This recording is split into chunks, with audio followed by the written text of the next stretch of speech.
e estamos falando sobre mudança de coração. Obrigado.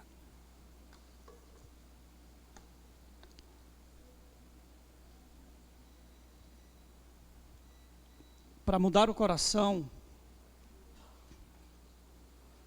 você precisa então transformar a sua mente. Porque somente a mente do indivíduo pode influenciar o coração.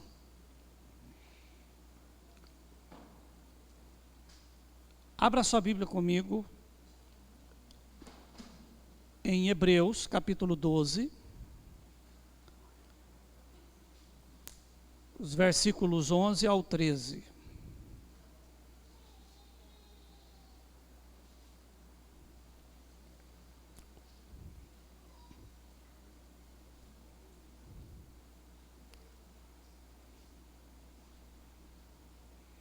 Estamos falando sobre mudança de coração. Domingo passado eu falei que o primeiro passo para a mudança do coração de alguém é essa pessoa se tornar alvo da intercessão de outra pessoa. Por isso a oração, a intercessão, ela é tão importante. E a eficácia da oração, ela está em fazê-la do jeito que você está. Não é uma questão de se sentir pronto ou preparado, ou preparada, mas a coragem de fazê-la. Se importar com alguém,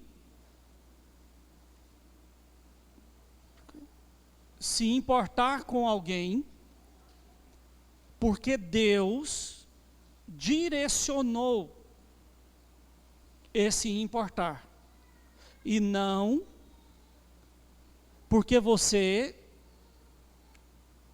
se identifica com essa pessoa. Amar alguém antes, está desligado? Amar alguém antes dela saber quem você é uma característica de um processo real de evangelização. O evangelismo termina quando a pessoa está frutificando em seu ministério. Até que isso aconteça, não houve evangelismo. Eu anunciei, eu falei de Cristo para alguém.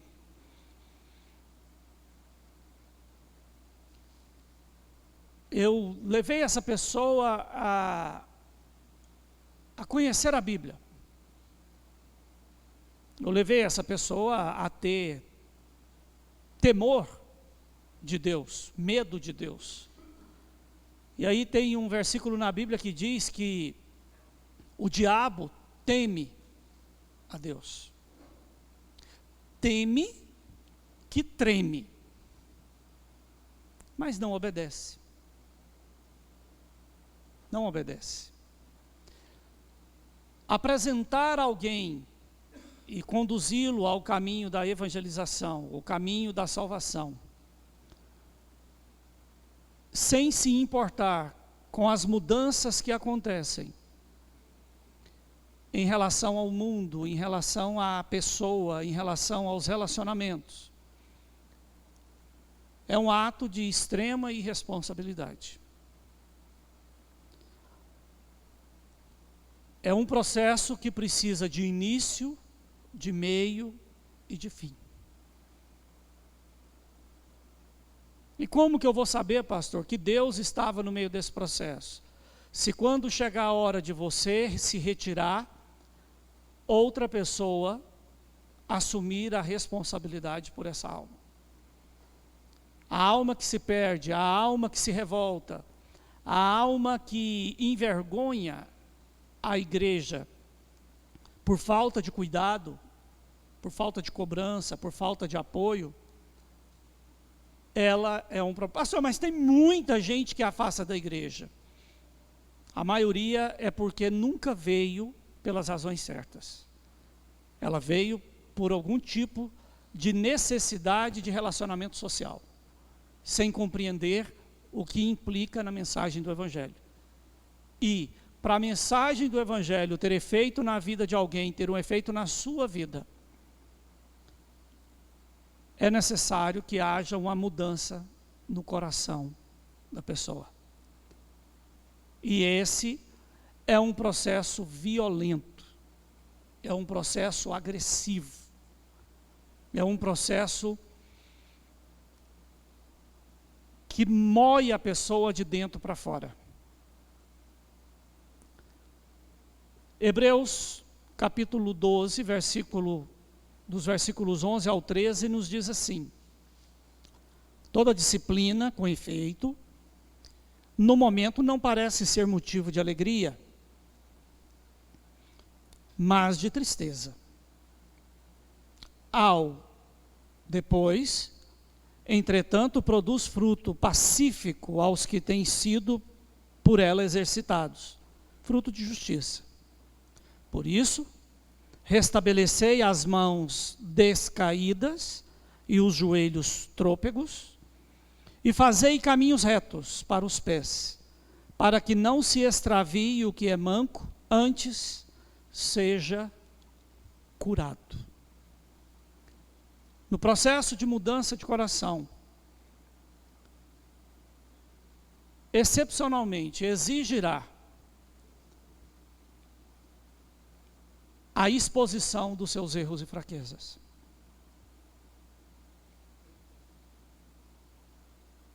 O que se fosse revelado aqui hoje, levaria você a não querer mais voltar nessa igreja?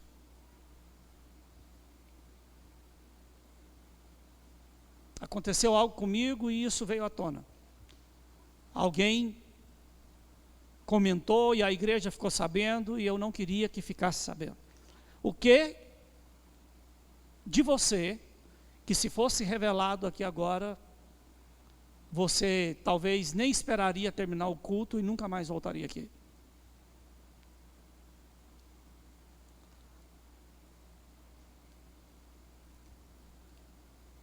A mudança do coração acontece quando somos expostos em nossos erros e em nossas fraquezas. Tiago, capítulo 5, versículo 16, diz assim: confessai, pois, os vossos pecados uns aos outros, e orai uns pelos outros, para serdes curados. Muito pode, por sua eficácia, a súplica do justo.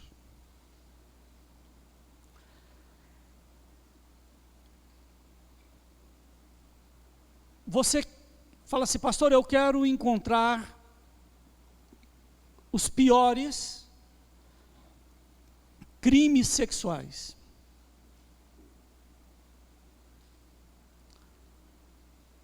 Aonde você deve ir?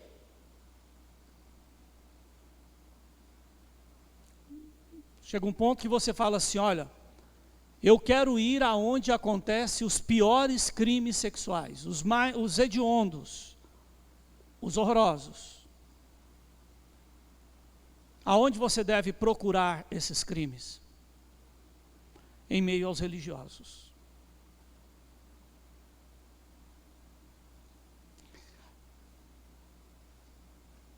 Nada mais paradoxal do que a depravação no meio daqueles que pregam a santificação. Quanto mais uma pessoa é radical no que diz respeito a condutas, fique atento, porque extremos escondem pecados encobertos.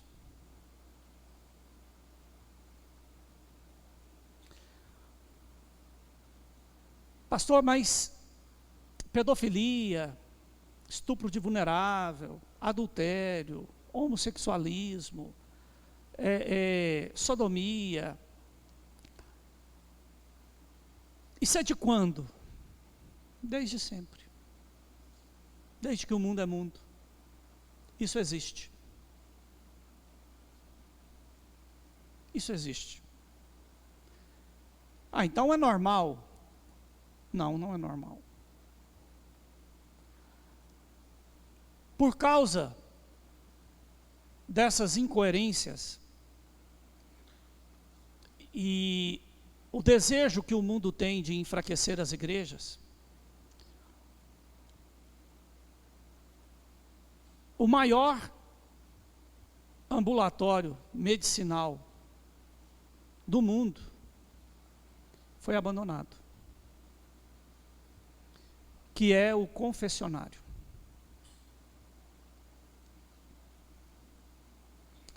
Como que os padres preparavam os sermões nas suas paróquias? Confessionário. Chegava 10 mulheres lá e falava: padre, me perdoa porque eu pequei. O que você fez? Ah, eu adulterei. Eu adulterei com o cunhado, eu adulterei com o primo, eu adulterei com o caixeiro viajante, né? No domingo, o padre soltava-lhe aquele sermão sobre não adulterarás.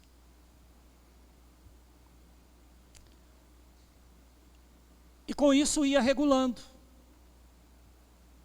os acontecimentos. E as pessoas, de muita forma, saravam, porque tinham confessado os seus pecados, por mais que de uma forma meio torta. Existia a sentença de compensação, ainda existe. Aí, qual que é essa? Comete um pecado menor. Tem pecado menor, pastor? Tem pecado que é para a morte, tem pecado que não é para a morte. A pessoa chegava no padre, no confessionário, e falava: padre, eu não pequei ainda, mas eu vou pecar. Eu estou apaixonado por uma mulher casada, e ela está apaixonada por mim, e nós vamos consumar esse adultério. O padre falava: meu filho, não faça isso, procura um prostíbulo, vai a um cabaré e envolve com uma prostituta. Como? Olha, se você quer pecar, destrua a si mesmo, não destrua uma família. Diga não. Foge da aparência do mal.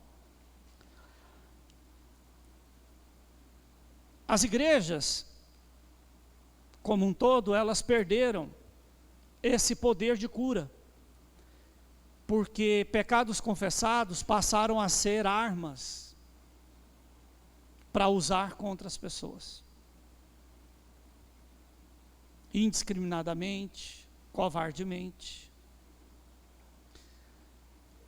Com isso, hoje, algumas das profissões que mais crescem é a psiquiatria e a psicologia,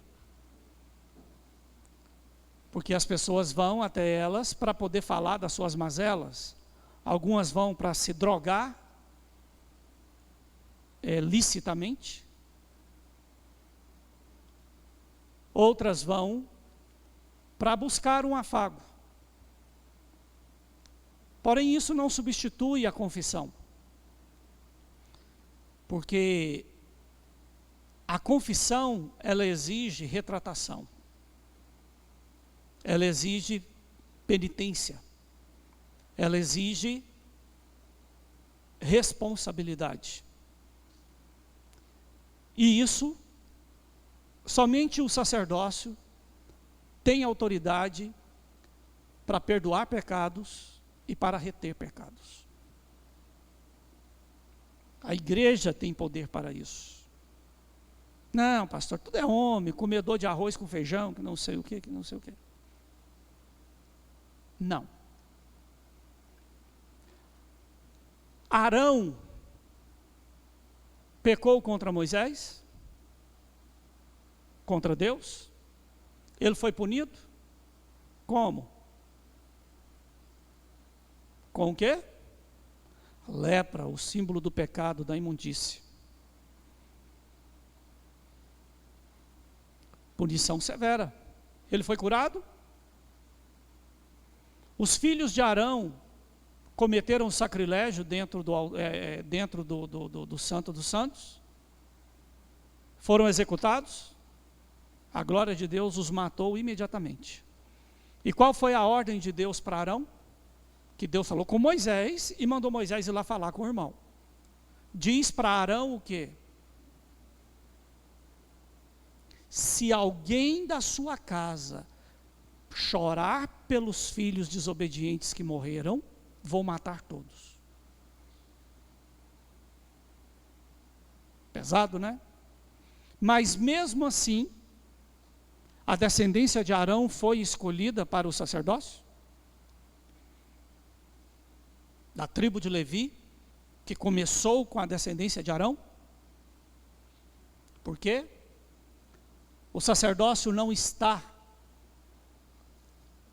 na perfeição do sacerdote. Está na unção, na autoridade que lhe foi imposta. Por isso Davi não tinha coragem de tocar em Saul. Porque ele falava, ele é ungido do Senhor. E ao tocar nele, eu não tenho como desvencilhar, eu não tenho como separar essa desgraça desse demente da unção que Deus mandou o profeta ungí-lo. Eu não tenho como tocar nele sem tocar em Deus. E eu prefiro morrer a tocar no louco, no demente, no injusto, no maligno, no caído Saul. Então, a confissão é remédio.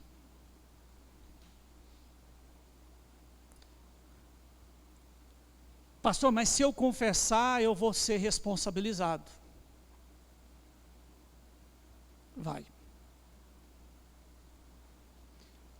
Mas eu não quero essa exposição. Já ouviram eu dizer que se humilhar é melhor do que ser humilhado?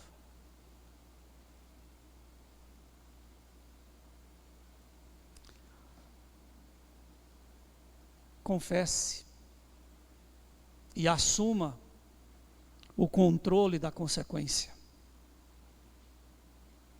Porque o dia que Deus quiser te expor, isso vai vir de uma forma muito dolorida.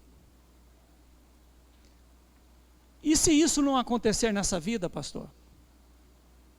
Lembre-se que a Bíblia diz que haverá um julgamento. E toda palavra proferida, toda ação, toda escolha, todo comportamento feito em oculto, será revelado a todos. Naquele grande e terrível dia do Senhor. Maranata, Senhor, ora vem, Senhor Jesus. Eu quero muito que Jesus volte. Cuidado com o que você deseja. Porque se você não tiver na listra, que será gritado o nome nos ares, e se no tocar daquela trombeta, você fechou o olho, e não adianta fechar duas vezes não, tá? Se a hora que você piscou, você não se vê em outro lugar, entenda que a vaca foi para o brejo. Foi embora o boi com a corda. Os de Deus vazaram. E você ficou com os seus. Então, a nossa vida, a nossa missão, como crentes, implica em expurgar, em devorar pecados. E pecado só pode ser tratado se ele for confessado. Consequentemente, corrigido.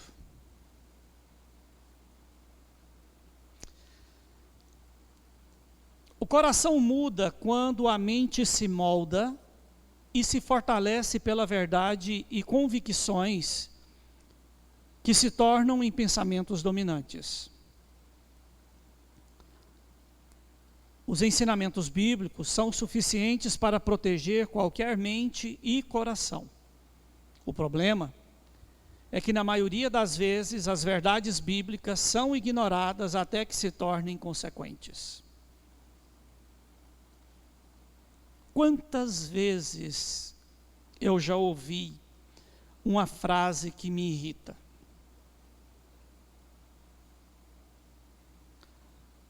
Pastor, eu queria te pedir perdão porque o senhor estava certo. A pessoa só vai reconhecer depois que ela fez o que não era para fazer. Aí a dor vem, a consequência vem, a doença vem, a aflição vem. Pastor, mas agora eu falei, eu confessei, está tudo bem, né? Então, né? Como diz a Bibi. Então, agora vem a fase mais complicada. É esperar quando essa desgraça vai nascer. Quando é que vai brotar esse fruto maligno? Deus falou com você. Parecia uma coisa boba. Você não ouviu. Você lá e fez exatamente o que não era para fazer. E o que aconteceu? Nada. E passa um dia, não aconteceu nada. Passa 2 dias, não aconteceu nada. Passa uma semana, não aconteceu nada. Passa 6 meses, não aconteceu nada. Passa 1 ano, não aconteceu nada.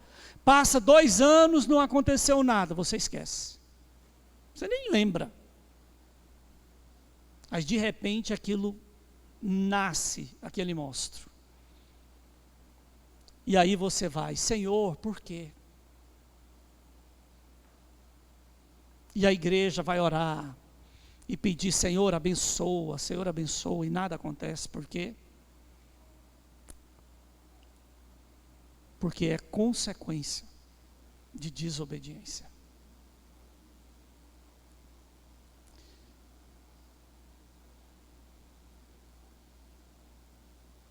O mundo visa controlar o coração do homem por meio das informações que dominam a mente.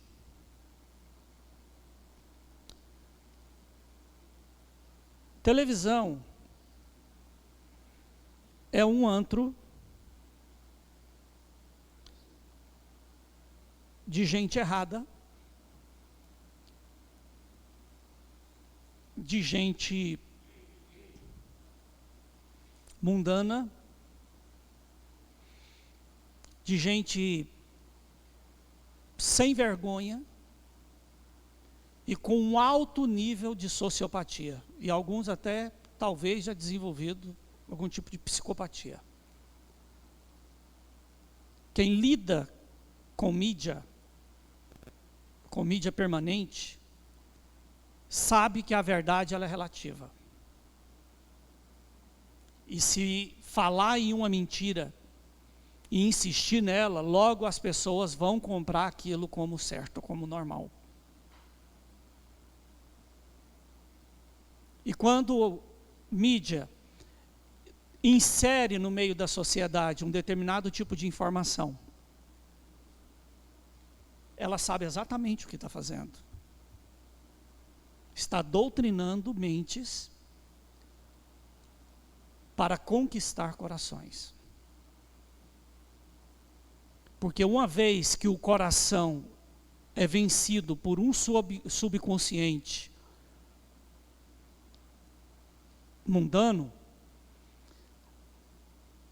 para mudar a essência desse coração, transformando a pessoa pela renovação da mente, para a prestação do culto racional a Deus, é a coisa mais difícil que tem. Porque não existe uma chave que você liga e a pessoa passa para outra faixa. O corpo vai ter que padecer. A alma vai ter que padecer. Porque a única coisa que move o homem na direção certa é a consequência dos seus erros.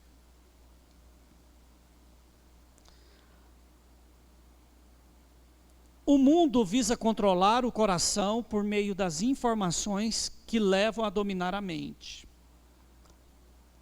A natureza animal humana é carregada de informações genéticas pré-programadas, ou seja, é natural ao homem o instintivo o ser justo, verdadeiro, correto, protetor. Você já viu que a pessoa mais errada que ela possa ser, ela não gosta de injustiça? A pessoa pratica todo tipo de injustiça.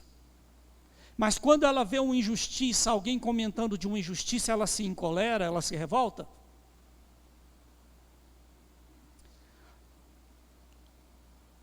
Já viu que pessoas infiéis não gostam de ser traídas?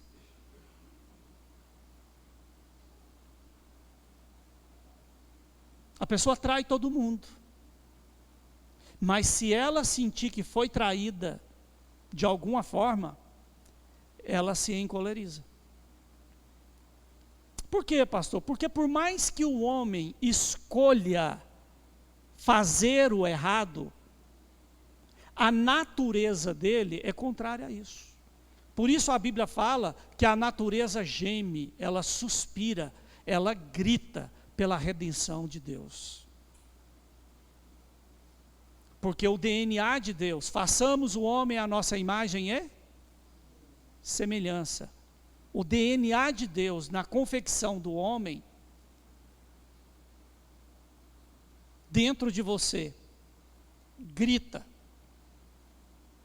os comportamentos certos e corretos. Ao ponto que tem muita gente que nunca ouviu falar de Deus. Tem nações que nunca ouviram falar de Deus e nem das bases morais da Bíblia. E mesmo sem religião alguma, as praticam e são fiéis a princípios que não compreendem. E agem justa, corretamente. Por quê? Nenhuma sociedade sobrevive com uma base de injustiça. Os homens são injustos. Mas as leis precisam promover justiça.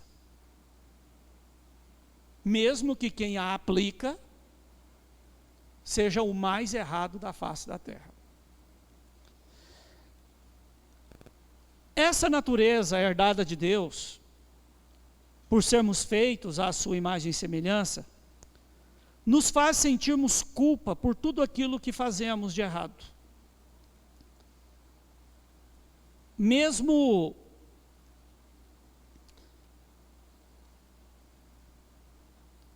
a pessoa não tendo consciência das verdades existenciais que norteiam a nossa vida. Por isso, a Bíblia diz que a natureza proclama a glória de Deus e que somos indesculpáveis por nossos pecados, pois tudo o que precisamos para fazer o certo habita dentro de nós. Romanos capítulo 1, do versículo 18 ao 20, diz assim: a ira de Deus se revela do céu contra toda impiedade e perversão dos homens que detêm a verdade pela injustiça. Porquanto, o que de Deus se pode conhecer é manifesto entre eles, porque Deus lhes manifestou. Porque os atributos invisíveis de Deus, assim como o seu eterno poder, como também a sua própria divindade, claramente se reconhecem desde o princípio do mundo, sendo percebidos por meio das coisas que foram criadas. Portanto, tais homens são, por isso, indesculpáveis. Pastor, eu não sabia que cobiçar é pecado. Isso não vai te isentar da condenação eterna. Por quê? Porque internamente você sente culpa quando você erra. Quem aqui sente culpa quando erra em alguma coisa? Seu maior acusador é a sua consciência, ou a ausência dela.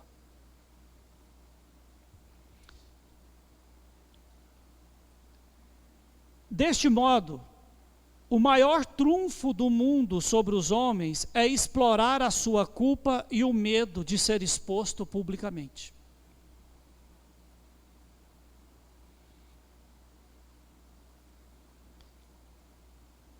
Porque o mundo aposta tudo na culpa. Por quê?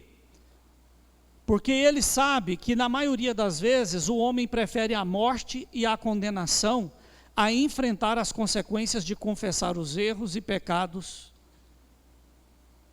Simples assim.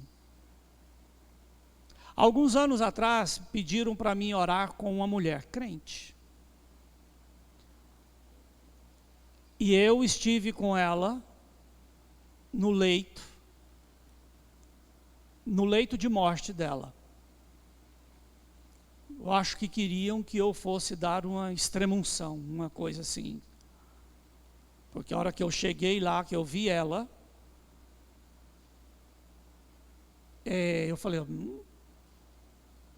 não tem volta, isso aqui não. Só que enquanto eu pensava com os meus botões,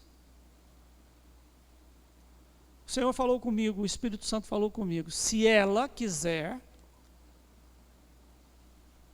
eu a curo agora. Com tal condição.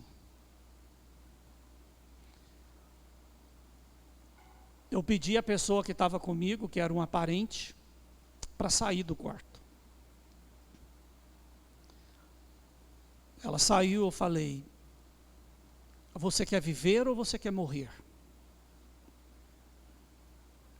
Ela falou, eu quero viver. A pessoa, acho que tinha assim, uns 45 anos na época. Pessoa culta, rica economicamente. Aos olhos assim, para a gente olhar muita vida pela frente.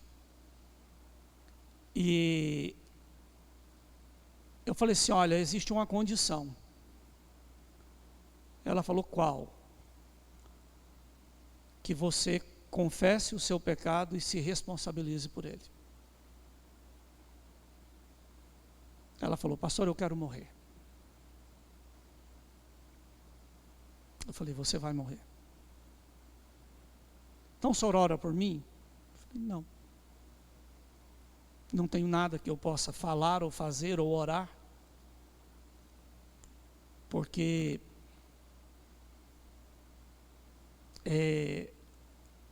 você tomou uma decisão e eu respeito ela. Chame outras pessoas, elas virão e orarão como se nada tivesse acontecendo. Mas eu te digo, tem muita gente que prefere a morte, a condenação eterna, a confessar seus pecados.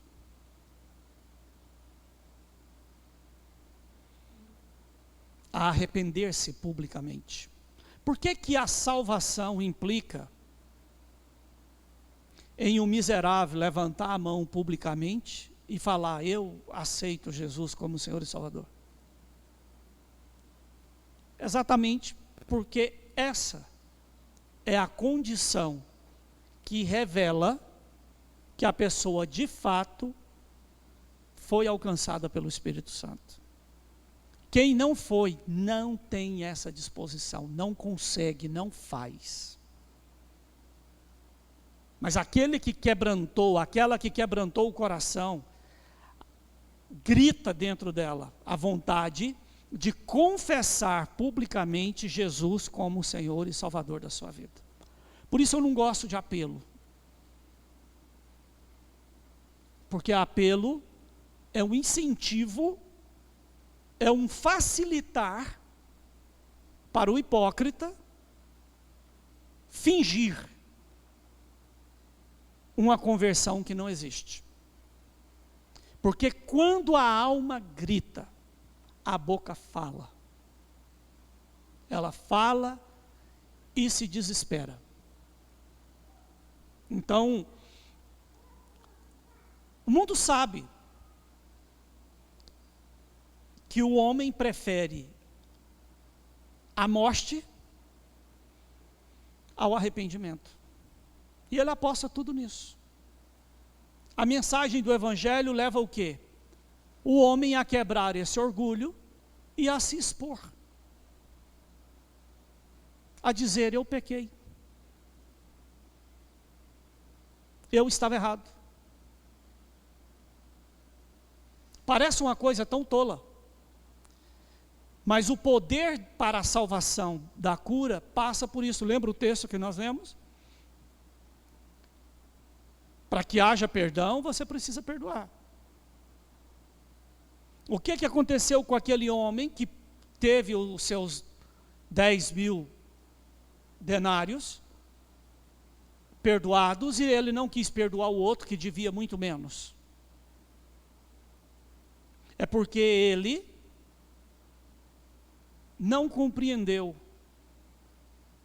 que ele estava errado.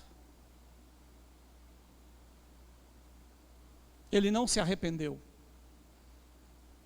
Ele não compreendeu o que havia acontecido. E quando ele teve a oportunidade de praticar o mesmo com o outro, foi como se nada tivesse acontecido. O perdão de Deus para ele era irrelevante. Era irrelevante. Qual o pecado que precisa ser confessado? E aí entra a compreensão do que é pecado. A minha primeira comunhão foi um desastre.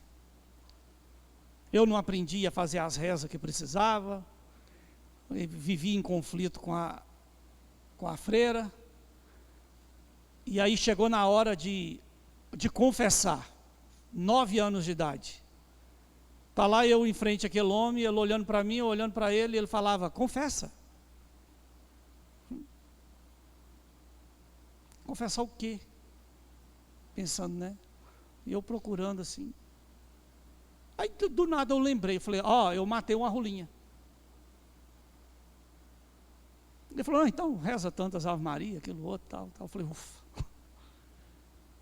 Então está fácil demais de resolver isso. Arrependei-vos, porque é chegado o reino dos céus.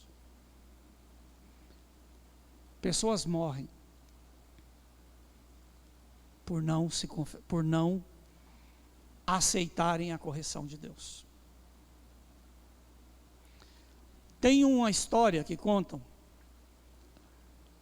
de duas crianças, a irmã mais velha um pouquinho, seus já pré-adolescente, seus 12 anos de idade, ou adolescente, não sei, e o menino com ali seus 9. Moravam em uma chácara perto de um lago bonito, e a mãe tinha comprado um pato, um filhote de pato. E esse pato ficava entre a casa e o lago.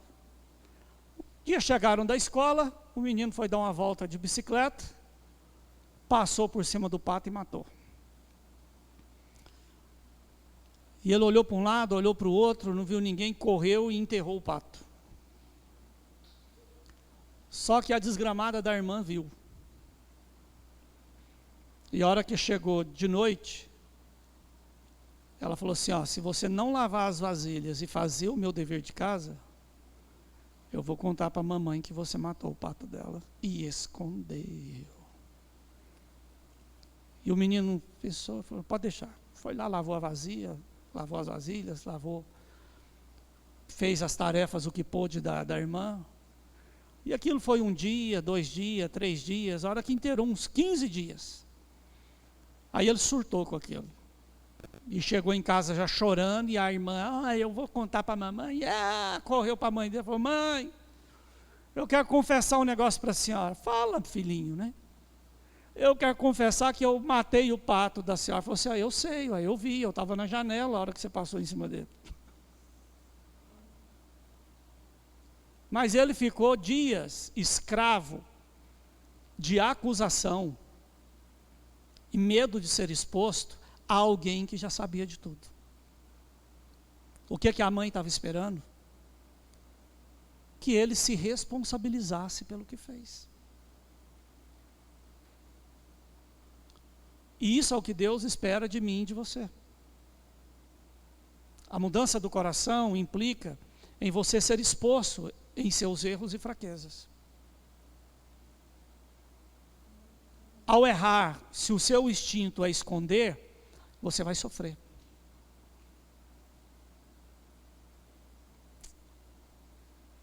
Pastor, então, tudo bem, eu vou confessar meus pecados. Aí a pessoa arruma aquela loucura, né? Pastor, eu estava dirigindo, passou uma mulher bonita e eu olhei.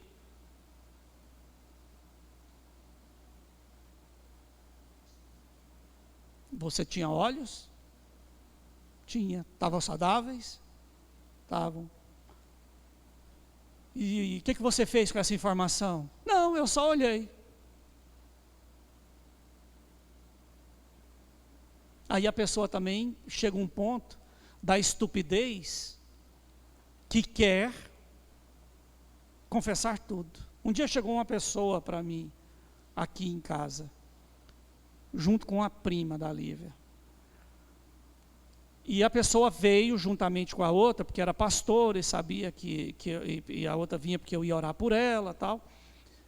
E a pessoa chegou e queria uma oração. E parecia até um certo ponto aflita. Sabe para que ela queria oração?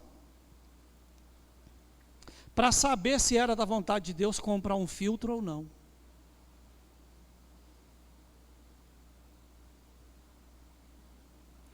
Falei assim, irmã, você é daquelas sem vergonhas, que para fazer trem errado, você não pensa 1 minuto. Mas para fazer o que é certo, tem que ficar fazendo campanha, né? Fazendo prova com Deus. Que filtro é esse? Não, um filtro aí desse de barro, porque eu estou sem filtro em casa, mas eu quero saber se Deus o aprova eu comprar um. Eu falei assim, não, você não está me falando isso não.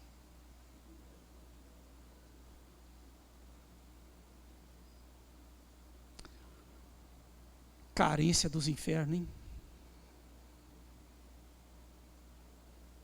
O senhor ora por mim, pastor? Oro para Deus te dar um câncer, ora para Deus te dar um problema para você para você ter um motivo para a oração. Tem gente que é assim. Um dia em Belo Horizonte, o pastor Rubens estava comigo, numa igreja batista, e chegou uma mulher e começou a falar mal de todo mundo, e falar mal de igreja, e que ninguém presta, e que ela é boa demais, e que ela não consegue firmar nos locais, porque ela fica olhando o erro dos outros, e porque ela é justa demais, porque ela é boa demais, e que ela precisava de oração, e ela falou, ora pastor, por mim? Eu falei, oro. Pus a mão na cabeça dela e falei assim, Senhor, em nome de Jesus, supura apêndice dessa mulher, dá uma gripe, uma pneumonia nela, cria um problema real, para ela parar de atentar nas igrejas. Mulher saiu dando piti de dentro, não gostou da oração, mas eu orei e fui sincero. A pessoa estava precisando de um problema. real. Uma pessoa que vem pedir oração, porque se pode ou não comprar um filtro, você tem o dinheiro para comprar o filtro? Tem. E por que você não compra? Ah, e se não for da vontade de Deus eu comprar? Pai, ele quebra. Ele quebra. Se tiver índice, se for colocar, ele quebra.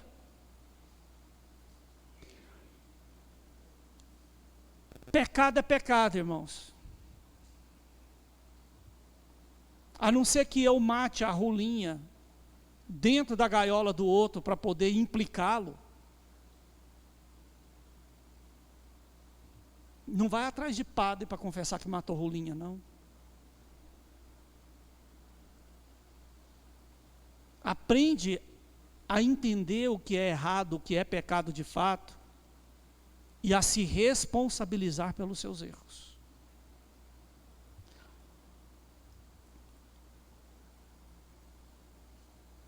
Por isso, a condição básica para se alcançar remissão é confessar os pecados e se responsabilizar pelas escolhas que fez, aceitando as consequências, corrigindo o erro e rompendo o ciclo de culpa, medo, orgulho, ira e pecados de morte. 1 João, capítulo 1, do versículo 9 ao 10, diz assim: se confessarmos os nossos pecados, Ele é fiel e justo para nos perdoar os pecados e nos purificar de toda injustiça. É pecado, irmão, confessa.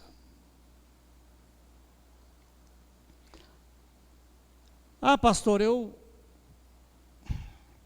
Tá. Se dissermos que não temos cometido pecado, fazemo-lo mentiroso e a sua palavra não está em nós. Porque todos pecaram, destituídos estão da glória de Deus. Intenções obscuras são sentenças de culpa, pois quem pensa recorrentemente em pecar, alimenta o coração para executar a emanação e a atração deste erro ou pecado. Por isso Jesus fala que se você está decidido em sua mente e em seu coração a adulterar, mesmo que você não tenha a oportunidade de cair com aquela pessoa, você já adulterou. Porque você dedicou tempo, esforço, desejo sobre aquilo. Pastor, eu tenho uns pensamentos assim muito loucos. Eu penso assim, sei lá, eu penso que... Qual que é uma coisa louca que você pensa? Eu penso assim, nossa, se eu pegar esse martelo aqui e bater na cabeça de um, vai morrer. Quem pensa? Tem gente que... O que passa nessa cabeça de urubu sua? Passa muita coisa maluca, não passa? Passa ou não passa? Irmãos, isso fez ninho, criou morada? Foi só um devaneio, uma loucura que passou ali, e você fala, não sei nem por que eu pensei isso. Vida que segue, irmão. Toca para frente, você é maluquinho mesmo, você é doidinho mesmo, e aceita que dói menos, e vida que segue. Agora, se todo dia a Sandra imagina uma forma diferente de matar o Tião, eu vou pôr pó de vidro na comida dele. Se eu pôr, o que vai acontecer? Como é que eu vou? Vai no Facebook, ou vai no Google, né? Consequências que colocar. E se eu fizer isso? E se eu fizer aquilo outro? Se esse é um pensamento recorrente, irmãos, vigia. Que já se tornou, tchau, é brincadeira, ela não vai fazer isso não. Aí você dá uma cabeça ruim aí, já chega e já quebra o pau lá dentro de casa, porque a Sandra está querendo te matar. É. Eu vou te ensinar como é que... Né? Pensamentos recorrentes se tornam realidade. Cuidado com o que você sente. Pecados cometidos, não confessados, destrói a dignidade espiritual, moral e econômica da pessoa, e consequentemente de todas as pessoas ligadas a ela. Bota na sua cabeça uma coisa: não existe oração sem consequência. Intervir para que o mal não te alcance, resolve o problema naquela hora. Mas às vezes a consequência sobre a vida de quem orou, ela fica décadas. Porque ele se tornou um substituto no seu lugar. Ah, pastor, mas isso não existe. Jesus levou sobre si as nossas dores. Levou. E o que aconteceu com ele? Vocês lembram o que aconteceu com ele? Não existe oração sem consequência. Milagres exigem grandes sacrifícios. Por isso eu falo tanto à igreja: o maior milagre é não precisar de um. Vamos fazer um mural com o nome de todas as pessoas e colocar na frente assim, ó, lista de candidatos a milagre. Significa que você está fazendo merda. Significa que você está negligenciando alguma coisa ou fazendo algo que não deve. Ou está ignorando uma palavra que foi dita. Porque vai chegar um momento que vai precisar de um milagre. E precisar de milagre é brabo. É brabo. Caro, difícil, consequente. Pecado exposto gera humilhação, vergonha e revolta, mas não necessariamente responsabilidade. Por isso, se humilhar, confessar e assumir a responsabilidade para se perdoar e receber perdão é melhor do que ser exposto e condenado para a vergonha e destruição. Se humilhar é melhor do que ser humilhado. Pecado encoberto é o mal gerando condenação em sua vida. Pecado confessado é pecado perdoado. Graças a Deus, pastor, não tem consequência. Isso aí, a sua ação vai determinar isso. Tem coisa que não tem volta.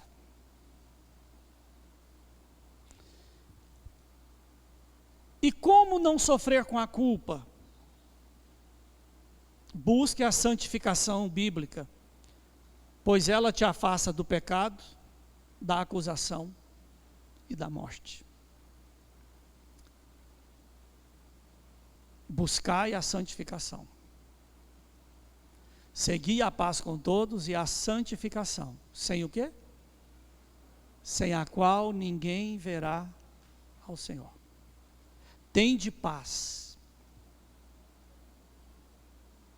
E essa paz não é porque o mundo não vai tentar impor consequência a você, mas é porque não tem acusação. O ruim é sofrer quando tem culpa. E quando não tem culpa, pastor? A sua alma está em paz. Por mais que as consequências doam. Você quer ver uma pessoa destruída? É alguém que está escondendo um pecado de morte. Portanto, a correção, ela é uma bênção.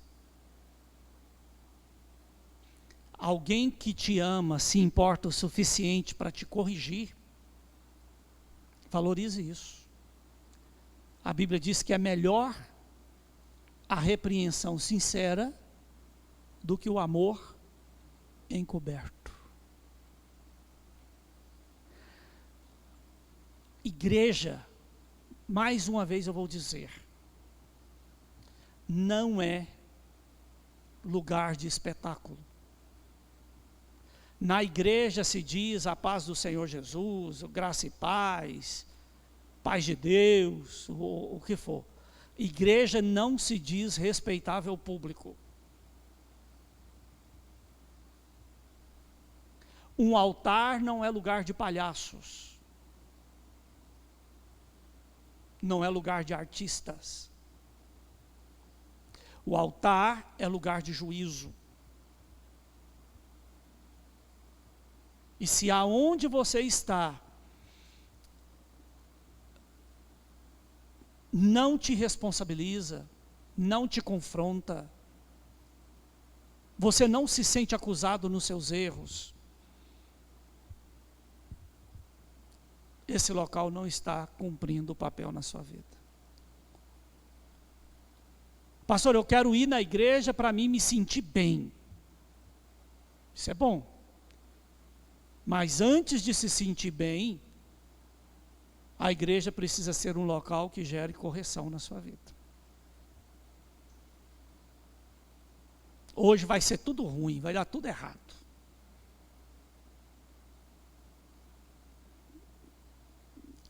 E se der o azar de eu falar assim, fulano, depois do culto eu queria conversar com você um pouquinho ali. Eu não estou sabendo de nada.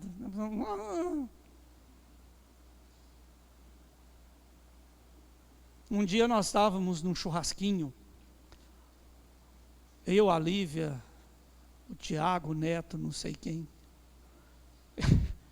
E aí o Neto tinha chegado com uma nova namorada, e a Lívia chamou a nova namorada pelo nome da antiga. O Tiago falou assim, ô rateira,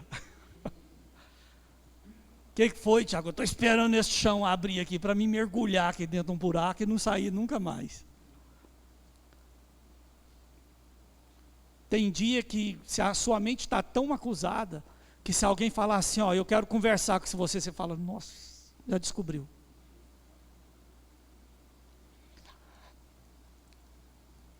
Aprenda a valorizar as pessoas que por amor geram esse tipo de medo em você. Porque quando você não tem que dar satisfação para ninguém, significa que você não é importante para ninguém. Porque quem ama, corrige. E porque a igreja te ama, ela vai te corrigir. Glória a Deus. Amém? Pecado encoberto é uma semente que vai virar uma árvore. E as consequências vão até a terceira e a quarta geração. Amém? Vamos colocar de pé.